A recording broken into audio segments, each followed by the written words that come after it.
It was really difficult trying to explain to my little girl, Dot, who was 3 at the time, what was happening and what was going on. Like, I didn't want her to know the word cancer. I was like, at 3 years old, I don't want you to have to know what that word means.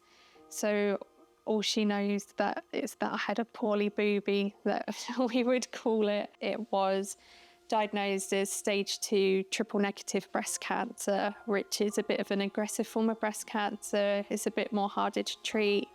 And that's when they went through the treatment plan of, you're going to start with chemotherapy first, with immunotherapy, followed by surgery. I felt like being offered immunotherapy was an extra lifeline thrown at me that we didn't have a year or so ago. I have a research program which is dedicated to understanding cancer. And in particular, I'm very interested in immunotherapy, which is a form of cancer treatment that stimulates one's own immune system to recognize the cancer and hopefully send it into remission. The type of immunotherapy that I was on was only approved by the NHS for use 6 months before I was diagnosed. When you feel like you're having a bit more of a neuro treatment, you feel like there's a lot more hope with it. They come in and put it through intravenously through the vein, and then you sit there for half an hour. So it's a really quick treatment to go through as well. It doesn't take hours to go in like some of the others do. So the advent of this new generation of immunotherapies has really been revolutionary. Only last week we found out that patients with advanced melanomas are now surviving for 10 years or more thanks to the use of immunotherapy. That applies to 50% of my patients, but not the other 50%. So I can have 2 patients whose cancer looks exactly the same, and yet they will have very different outcomes. One will do well, the other one will not do well. We got called in to see the breast surgeon, and he sat down and he was like, "It's good news." And you know, when you pause for a minute and you're like, "Please carry on talking." What's good news? And he said that all the margins and all the lymph nodes that they took as well were clear, no evidence of disease. And you know, when you're like, you just sit there for a moment, and I had to be like, "So are you saying I don't have cancer anymore? Are you sure it's gone?" And yeah, he was like, "Yes, you don't have cancer anymore." It was the shortest appointment ever because me and my husband didn't know what to say. We were just like, "Okay, thanks." We know that the information about those cancers and the ability to predict how they will behave is buried somewhere in the information inside the tumor or inside the patient. We study those samples here at the Crick with cutting-edge technologies that give us insight into what the genetics of those cancers might be, how they interact with the immune system, why the treatment has failed.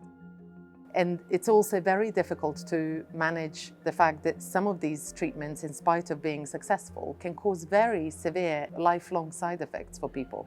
So they're surviving, but the impact on the quality of life is something that we can't ignore. When I started to have immunotherapy on its own, it was amazing to see the side effects just didn't appear really. But I'm also aware that a lot of patients do have their side effects from it. So I feel really lucky that mine were, if anything, really minimal, and it felt like a total breeze compared to the chemotherapy side of treatment. So it was really nice to be like, "Oh, you know, I am well enough to go on holiday if we want to." I was like at a Taylor Swift concert the next day. It was that good. So our vision at the end of this is that for each patient who is starting immunotherapy, we will be able to provide very rich data that will help to impact the decision making. So this is to say, is this immunotherapy likely to work? And if this immunotherapy is not going to work, what's the alternative? Is this patient likely to experience side effects? What types of side effects? How can we manage them?